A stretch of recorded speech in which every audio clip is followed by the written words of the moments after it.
Bonjour, au cours de cette présentation, je vais vous présenter le test de Denver, qui est un moyen de dépistage des troubles du développement de l'enfant. Comme vous le savez tous, en neurologie pédiatrique, on a besoin d'un outil simple et facile pour dépister les enfants dont on suspecte des anomalies du développement cognitif ou moteur de façon générale et qui être utilisé même à des stades précoces du développement, mais aussi qui sera utile pour des évaluations répétitives si on a besoin. Donc le test de Denver, c'est un test qui a été développé à partir d'autres qui sont disponibles, tels que le Bayley ou le GZ. C'est un test relativement ancien et il y avait des versions de révision, et donc la dernière remonte à 92, qui donc a permis la mise sur le marché du Denver 2. Ce test, il explore les 4 domaines du développement, donc le contact social et la motricité fine, mais aussi le langage et les grandes acquisitions motrices. Alors, comment a été conçu le test de Denver? Donc, c'est un test qui a été standardisé sur un nombre élevé d'enfants, à partir de l'âge de 2 semaines jusqu'à l'âge de 6 ans et demi, avec des intervalles d'âge qui sont très élevés, surtout pour les enfants les plus jeunes, c'est-à-dire à partir de 2 semaines, on va faire des intervalles d'âge de 10 jours, puis on va les augmenter progressivement jusqu'à des intervalles de 3 mois pour les enfants les plus grands, entre 5 et 6 ans. Donc, pour chaque acquisition psychomotrice, on va évaluer les âges où les enfants ont fait cette acquisition. Puis, on va évaluer quel est l'âge où 25% des enfants ont fait cette acquisition. Puis, 50% des enfants. Puis, 75% et enfin 90%. C'est-à-dire que chaque acquisition dans n'importe quel domaine, on aura 4 âges clés pour les enfants normaux qui vont acquérir cette acquisition. Puis ce test a été aussi associé à des questions qui peuvent être posées par les parents. Donc certains items, on va les demander de façon orale sans les vérifier directement par le test. Donc par la suite, chaque item de ce test est représenté par une barre horizontale, donc le long d'un continuum d'âge, donc comme je l'ai dit, dès la naissance jusqu'à 6 ans. Et on va marquer les âges où 25, puis 50, 75 et 90% des enfants normaux vont acquérir cette acquisition. Exemple pour la marche, donc 25% vont marcher à 11 mois,2 et 90% vont marcher à 14 mois,3.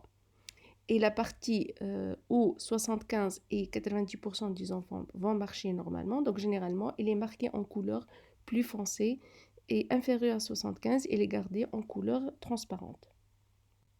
Donc voici le format du test. Ça c'est le Denver 1, donc il est disponible en plusieurs langues. Il est disponible aussi en langue française. C'est la version qu'on utilise actuellement. Donc vous le voyez, les 4 domaines et les différentes acquisitions sont disposées en marche d'escalier. Et à droite, vous avez des listes de questions pour lesquelles donc, il y a certaines recommandations, certaines questions qu'on va poser. Donc pour poser toujours la même question et ne pas faire des niveaux de difficulté variables, par exemple quelques images d'animaux, etc. Quelques petits outils qu'on va utiliser et essayer toujours d'utiliser le même matériel pour avoir toujours le même niveau de difficulté. Pour la nouvelle version du Denver 2, elle est disponible en anglais et en espagnol, donc il n'a pas été développé dans d'autres langues. C'est un test où il y a plus d'items pour le langage. Il y a aussi une évaluation du comportement de l'enfant tout au long de la passation de test, et aussi celui qui peut acheter le test, donc peut aussi acheter le matériel de passation de ce test qui est disponible. Donc voici la dernière version, donc qui est disponible en anglais. Donc on retrouve les mêmes acquisitions, mais il y a plus d'items pour le langage, les questions associées et les petits carreaux qui sont marqués. C'est pour noter le comportement de l'enfant tout au long de la passation de ce test. Donc voici un plus fort agrandissement du test. Donc en haut, nous avons la barre d'âge, donc au début marqué par mois jusqu'à 24 mois puis en année jusqu'à l'âge de 6 ans. Et si vous le remarquez, pour chaque acquisition, donc il y a la barre transparente et la barre foncée, mais surtout il y a la lettre R et un chiffre. R, c'est-à-dire que cet item, il peut être rapporté ou décrit par les parents, et les chiffres, donc, ils vont se rapporter à la liste de questions ou de recommandations qui sont associées au test. Quand on va passer ce test, donc il y a certaines conditions qu'on va essayer de respecter. Donc, d'une part, la présence des parents et pour mettre l'enfant à l'aise. Et on va essayer de commencer par des questions qui ne vont pas trop solliciter l'implication de l'enfant. Donc, au début, on va le garder sur les genoux du parent ou pour les plus grands, assis sur une chaise et on va leur donner quelques jouets pour attirer leur attention, mais en même temps, on aura une idée sur le contact social et le comportement général de l'enfant. Et commencer par les questions où on peut avoir des réponses à partir des parents, donc celle où il y a la lettre R, c'est-à-dire les parents vont décrire certains comportements dont on n'a pas forcément l'occasion de les vérifier chez les enfants. Puis quand on va passer le test, on va commencer par les domaines qui nécessitent moins d'implication active de l'enfant, c'est-à-dire la motricité fine, en leur donnant des jouets, le langage, et enfin, on va garder la motricité globale à la fin du test, quand l'enfant aura plus de confiance à l'examinateur. Toujours commencer par des tâches dont on connaît que l'enfant peut les faire facilement, puis on va passer par les tâches les plus difficiles. Il faut féliciter l'enfant même s'il fait un échec.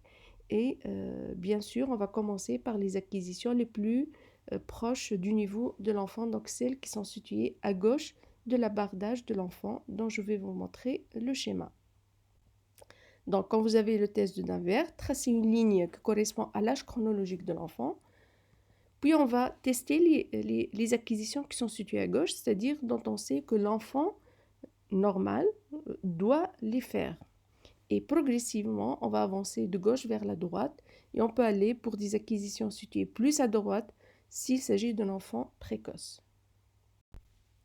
Alors, combien d'items il faut tester au cours de ce test de Dunning? Donc, ça va dépendre de l'âge, des compétences, mais dans une première étape, donc pour chaque secteur, il faut vérifier au moins les 3 items qui sont situés complètement à gauche de la ligne d'âge de l'enfant ou bien tout près de la ligne.